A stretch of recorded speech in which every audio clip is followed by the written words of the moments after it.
Just 10 days left in the NBA regular season. Then we can just sit back, count our winnings, hopefully, and watch some playoffs, which, whoo, man, the Western Conference is going to be awesome. I cannot wait to watch Western Conference playoffs this year. And I'll be honest with you guys, I don't actually really remember the last time I felt quite that excited about just like the playoffs at large. I flip from being a fantasy player to a Laker fan in the playoffs if they make the playoffs. That's always been the thing for, the last 20 years or whatever. But there have been seasons where we knew what was going to happen before it happened. And this is just, it's not that year. It's going to be awesome. It's going to be awesome. I think we're all ready for a little bit of a respite. And then this happens every damn year. I'm like, it's April 4th right now, 10 game days left. And I'm thinking, ooh, man, I could really use a break. And then literally 1 week into the offseason, I'm like, all right, I'm ready for fantasy again. And when the playoffs, when you get to the conference finals and you might have one game a day, maybe. When you get to the finals, you might have 2 days where there's no games in a row. At that point, I badly want leagues to reopen. And I realize that it doesn't happen until August. And you're like full on countdown mode at that point. Welcome, anyway, whatever, to Old Man Squad Fantasy Basketball. I'm Dan Bespris. Please hit that subscribe button. Just the last few of you guys. We're trying to tread water this time of year. This is the tread water part of the season where we want to make sure that everybody that's like, oh, it's the off season. This is when I can, move on, do something else. Just leave the subscription turned on. We do have shows all off season long. It's a really nice way for you to kill 20 some odd minutes of your day. If you're feeling bored, we just talk basketball. We do fantasy stuff. We do lessons learned. We do team reviews. I'll have a couple of probably draft guests on the show since I don't really study college hoops. Obviously, free agency when you get to July, that's a kind of a small step in the ramp-up process. And as you guys heard earlier this week, Adam King is bringing all of his podcasting talent right here to the Old Man Squad. You'll get Adam King shows throughout the offseason. You can subscribe to his show, the Balls Deep Fantasy Podcast, or it'll be here on YouTube as well. So if you're watching on YouTube, you can get it there too. Let's get into it. This is the Teeny Tiny Thursday recap. We'll do some ads. We'll do some very closes. We'll do some watch lists. We'll do permission to drops. Same thing we've been doing the last week and a half or so. Because I think just at this time of year, it's simpler to focus on players as opposed to every single box score. Bub Carrington gets the ad and the upgrade all rolled into one. He'd been on our very close board for a couple of games. We'll go ahead and shove him all the way up to the top. He had 32, 9, and 7 yesterday. He's not going to run this hot every day, and his steals and blocks are terrible. And field goal percent actually isn't that bad for Carrington. Free throws typically not all that great. Turnovers are going to be probably a minor problem. But right now, he's just playing so much, and his usage is high enough that he deserves to be on fantasy teams, particularly if you're hunting points, rebounds, assists, and some threes. He's kind of a 4-category guy right now with a pretty good size negative in 2 or 3. So it's going to even out probably around to top 100. But if you're targeting some combination of the categories he's good at, then he definitely belongs on your fantasy roster. Reminder, Adem Bona, make sure he is added. He had 28 points, 6 boards, 2 steals, and 3 blocks. He might actually be the single biggest silly season winner. I don't know how to quantify that exactly, but if you're looking at just the last 2 weeks, Bona's a second rounder over that stretch on averages of 13 and 8 with a steal and 3 blocks a game and 76% shooting from the field. Second rounder, basically since he got boosted up into starters minutes, which, by the way, that does include, I think, how long ago was that? Yeah, that includes a 19-minute game where he went for 6 and 7 with 2 steals and a block. Since he's cranked it up even harder, I think he's even higher than that. Although the free throws, yeah, it's actually still a second rounder. So a 17 and 8 with a steal and a half and 3.5 blocks per game, but the turnovers are up around 4, which is super weird. In any event, he's been amazing, and I see no reason why that should slow down. But let's throw his teammate on the board today as well, Gershon Yabusele, who I thought there was a decent chance that he was just done for the year. Not that he's a veteran or anything, but he kind of looks and moves like one. And it's because he played back in 2017 and then was out of the NBA for half a decade, only to come back now and be better. Kind of parlayed a really nice Olympics into this NBA run. He's a dramatically wide-bodied but undersized big man, and now they've got him at power forward, which actually makes more sense for him. His game log is weird. He missed the Phillies' last 2 games before coming back. He was really, really, really bad in the game before he went down. And, the consistency is all over the map. But Philly's so bad right now that, you kind of assume he's going to get around 30 minutes. And in 30 minutes, he's going to get you close to a steal, probably like 0.6, 0.7, 0.8, somewhere in that neck of the woods. He's going to get you probably about 6 rebounds. He's going to score in the teens with 1 to 2 3-pointers blended in there. And he's going to do it on pretty decent percentages. His season averages are 50% from the field, 72 at the free throw line. If you're just looking recently, last 2 weeks, it's a 53-63 split. And, I would, he's basically 1 to 2 steals away during this stretch from being well inside the top 100. He probably does sit around the edge of it, kind of like Carrington, but for different reasons. Bub Carrington, because he's going to be pretty good in 2 or 3 things and then probably pretty bad in a few others. Yabusele is going to be kind of fine in everything. Reminder to get Zach Edey on your roster, and we'll tell you why after this message from our friends, our new friends at MyBookie. MyBookie is our official partner for March Madness. And with March Madness here, every game is a chance to cash in. If you missed the beginning, who cares? You got the Final Four every night. Promises, high-stakes matchups, wild finishes. That's what March Madness is known for. And that equates to big-time betting opportunities. And the best part about what's going on in MyBookie right now is that they're running their Bet and Get promo. It's back. Perhaps you had heard about it in the past. I hadn't told you about it, but you knew about it already. If not, it's back to sweeten the deal. Place any cash bet on a March Madness event and get a surprise reward. Pretty good, right? Could be a free bet, could be cash back, could be bonus chips. You never know what's coming in the Bet and Get promo as long as you're betting on something in March Madness. So whether it's a top seed rolling or an underdog Cinderella story shocking the universe, smart bettors know that real money is made one game at a time. Did you guys hear that? That's really important messaging. One game at a time. Make smart wagers, grow your bankroll. So sign up now with promo code MM50, and you can boost your bankroll with a deposit bonus designed to help you make the most of your money. Or if you don't want that bonus, that's okay. Just make sure you enter that promo code MM50 to let them know that we sent you. Bet on every game, anytime, from anywhere, only with MyBookie. The reason Zach Edey should be on your team, we've talked about it before, is because Ja Morant is back and they're running pick and roll again. We talked about this on a couple of shows, so we're not going to rehash it too much. But and Edey was not heavily involved in this game, but the 28 minutes is the big deal. They're running that type of lineup more. He was in the lineups that were better in yesterday's game. Not that, most of the lineups that Memphis ran were pretty even. This was a pretty even ball game when all was said and done. But they like what Edey's providing. Brandon Clark is out for the year. So there's just opportunity there right now.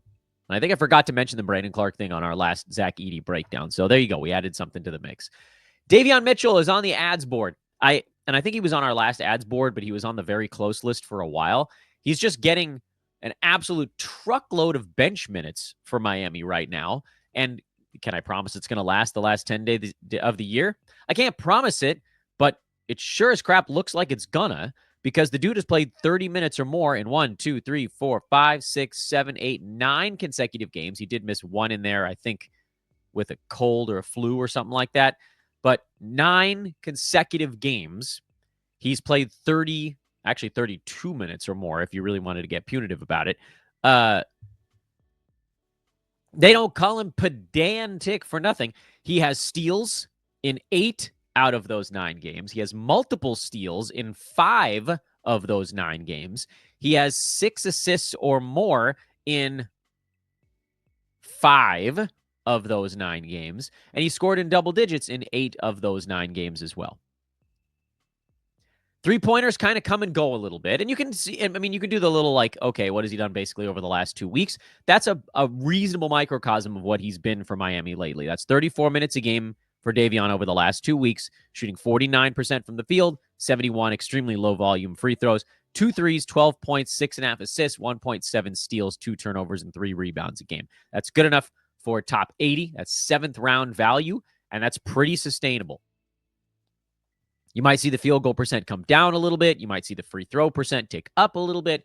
There will be random fluctuations, but he does kind of look like a 7th, 8th rounder here down the stretch, and he remains wildly under-rostered. If I didn't have him in a number of leagues that I'm in, I don't think he'd be rostered. Of the 8 Roto leagues that I'm playing in right now, he's a free agent in 3. I have him in 2. And he got picked up by someone else in the other 3. Isn't that interesting? I mean, he's been rolling. I guess there's just leagues where people don't need good assists, steals, and threes on it. Won't sink you field goal percent. I don't know. What the hell do I know, though? Just a reminder that Brandin Podziemski is playing out of his mind right now. Again, he's another guy that's probably bound to cool off. But again, we only need it to last 10 days. He's top 60 over the last 2 weeks with 47, 71 splits, but he's hitting 4 3-pointers a game over that stretch. We're finally getting the Brandin Podziemski that we were told was going to happen at the beginning of the year. His last 3 games, he's hit 7, 0, and 8 3-pointers. They don't beat the Lakers without him hitting 8 threes last night. That was a fun game. He is a free agent in one league that I'm in. I have no idea how this is possible. This guy has been trucking basically for a month now with a 3, 4, 5, what is it, a 5-game layoff with an injury in there. The league he's a free agent is not a head-to-head league either. It's a Roto league, so you could have IL'd him. But he's going nuts. A steal, 6 boards, 4 assists, 18 points, 4 3-pointers. He's going crazy over the last 2 or 3 weeks. I expect the threes to come down, but we're seeing enough of the well-roundedness. He's just a feature part of what the Warriors are building right now. In this sort of the Jimmy Butler era, they have settled on Podziemski. He's the guy that fits. They're doing it largely with defense, and he's just providing a little something. He's not going to be this again, but I think he's going to be top 100 the rest of the way. So. And then Rui Hachimura, who you guys have heard me talk about. I'm more bullish on Rui than most. I'm fully aware of that. His fantasy game is a little bit limited to mostly high efficiency scoring and some rebounding. But you saw the minutes get back up to full starters level last night for the first time since he came back from injury. And he had 24 points, 6 boards, 3 assists, and 3 threes. That's a really good ball game. And he did it on 60% shooting. 60 is not sustainable, but 50 plus is when you play alongside LeBron, Reeves, and Luka Doncic. He's just going to be open for basically every look that he takes. There's going to be dunks. He can score from 3 levels, which is kind of like, I know he's not a great basketball player, but offensively, he's pretty damn useful for this team. And he was the only role player that was even remotely decent for the Lakers last night. And like that's, the Lakers see that. He's the reliable on offense role player. And yes, because the Lakers fell behind in a bad stretch at the end of the first quarter, beginning of the second quarter of last night's game, they needed their offense out on the floor more than their defense, which helped Rui. But also, like, this was against a good defensive team. The Warriors are locking down on opponents right now, and Rui teed off on him. I just think, and he might get this ball game off because it's a back-to-back against, I think, the Hornets. Am I remembering that right? Lakers have this one. No, that's not it. Pelicans. Sorry, Pelicans. Not Charlotte, New Orleans. It's one of these Pelicans or Hornets or Bobcats or something like that. He might get this one off because the Pels have gone into full tank mode and Rui's coming back from injury. Everybody else will probably play because every win is so critical right now. But and the Lakers do have another back-to-back, an OKC Dallas one that he might skip one of those two. But again, we're talking mostly games cap stuff. Yes, you're kind of a hard targeting points, threes, boards, efficiency. But that's a pretty cool little combo. That's like 4 or 5 good categories. I think he could be a top 100 guy the rest of the way. I can't guarantee it, and other names on this ads board probably have a better shot to be top 100, but I think Rui's got a better chance than most are giving him, perhaps, I should say. The very close list today is a very short one. Tristan Vukcevic, who I'll admit, I thought he was going to get a more reliable gig here. He only played 14 minutes yesterday. Alex Sarr played 32. The Wizards ran smaller. Anthony Gill collected a little bit more. Now, in our pro Vukcevic defense, he did have 4 fouls in 14 minutes and just got destroyed by a very good defensive club in Orlando. I think with Washington, they're going to play a Boston team that's going to probably rest a bunch of teams or a bunch of guys. Indy's a high-paced team. Philly's not guarding anybody. Chicago, they're playing a little defense, but they're mostly just running real fast. And then the last game of the regular season, who knows? I think the rest of the games here for Washington are going to be better opportunities for Vukcevic to put up numbers. This was sort of like the potential bad matchup, and it turned out to be a bad matchup.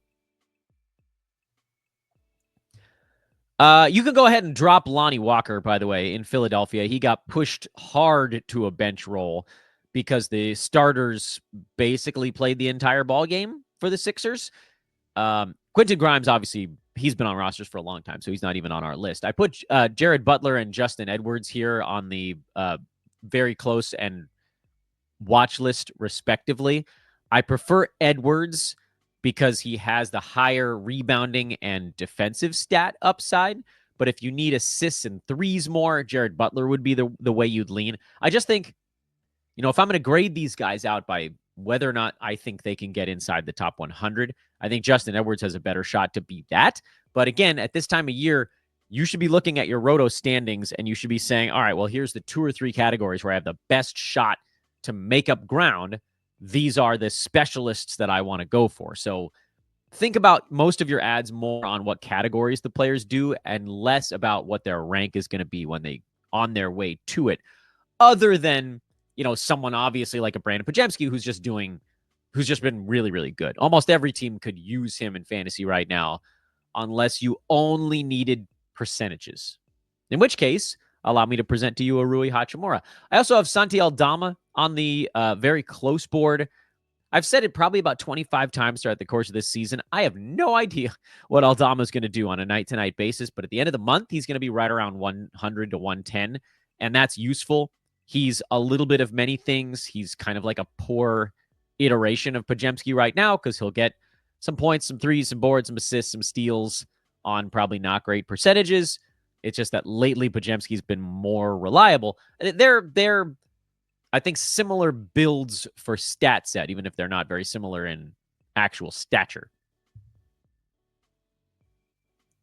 And we've got a pretty hefty watch list today. I try to make the watch list guys that I think have a shot to get above it at some point. To me, one really of these names jumps out. Here, the watch list is, what is this? This is 9 names? 9 names long. KCP, Justin Champagnie, AJ Johnson, Ryan Rollins, Gary Trent Jr., Jared Butler, who we already talked about, Matisse Thybulle, Delano Banton, and Jonathan Kuminga are on my watch list. Of all of those guys, the one that jumps out as a possible top 100 type of dude is actually Matisse Thybulle, and that's because Toumani Camara went down for the Blazers last night. That's a team that's just getting thinner here. They're done. They're not in it anymore, so they can do whatever the hell they want the rest of the way. Thybulle picked up minutes. Every time somebody goes down, he picks up a few minutes. And looking back at that Blazers game yesterday, they beat Toronto. Kamara had already played 25 minutes before he left with injury. It was like late third, early fourth quarter, I think, that he officially left. So Thibault didn't even really get the full benefit of Kamara being out for the ball game. If Tumarni misses a game the rest of the way, I don't really know. They play again tonight, so you'll have another immediate opportunity. Thibault's probably going to get 25 plus minutes. And we know from multiple years, if he plays 25 plus minutes, obviously this is a little more of a long-term thing because steals and blocks are so they bounce around so hard. You might get 7 one day and then 1 the next, but he's a 3 steals and blocks combined guy in starters minutes. There aren't that many of those guys in the NBA. Thibault's one of them. The problem, of course, is he does almost nothing else. So basically, you are hard charging defensive stats, and he might simply get enough of them to be a top 100 guy. But if you don't need defensive stats, then obviously you don't need to do it. But that's why Thibault, to me, is the closest name on the watch list to a guy that could actually be ranked inside the top 100 because the upside is so crazy if he suddenly goes on like a 3 steal, 1.5 block run to finish the year. It's possible. He could go 4 plus defensive stats for a week. Anybody can do it for a week. He can do 3 plus probably for a season, but the small sample size stuff makes everything possible over the season's final 10 days. The rest of these names, we know what KCP is. You don't need to pick him up. Justin Champagnie in Washington, I love his fantasy game, but the minutes just aren't predictable. Same with, AJ Johnson, the minutes have been a little more predictable, but his fantasy game isn't very good. If you go to Milwaukee, there's just not enough. Again, it's a consistency thing with Ryan Rollins. There's something there, but not enough. Same with Gary Trent Jr. If you need some threes, he's the way to go.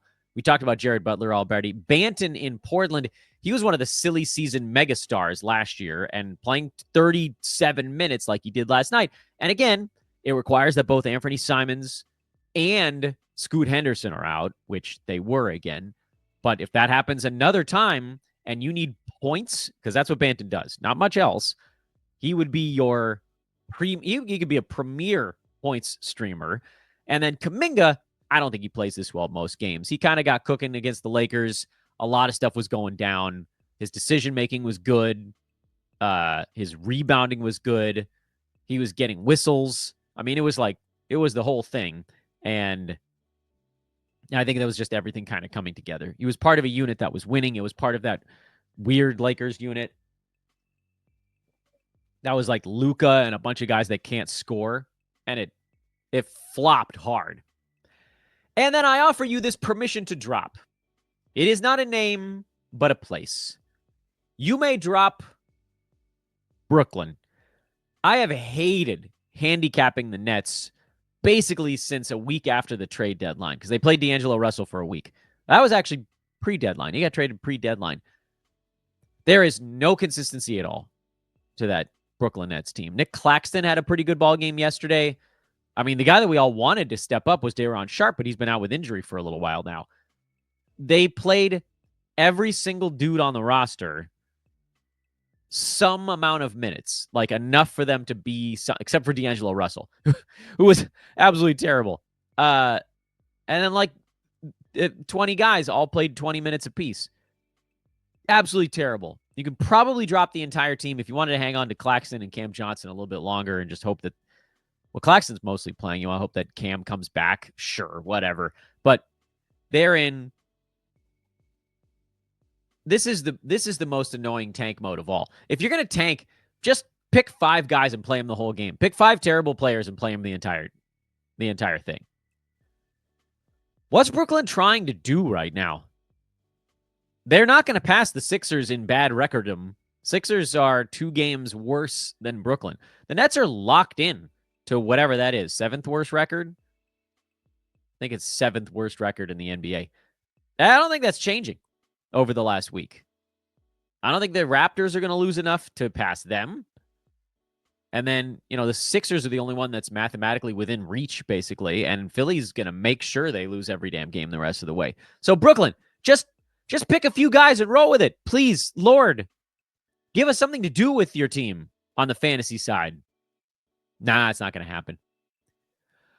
Well. Hey, hit that subscribe button if you're hunting for stuff at the end of the year. Hit that subscribe button because of how much stuff we have coming your way, even in the offseason. Kingy coming aboard as soon as the offseason begins. We have another big announcement that's dropping next week that's personnel and content related, and we have some more stuff. There's a third announcement that's content side related that's coming up after that as well.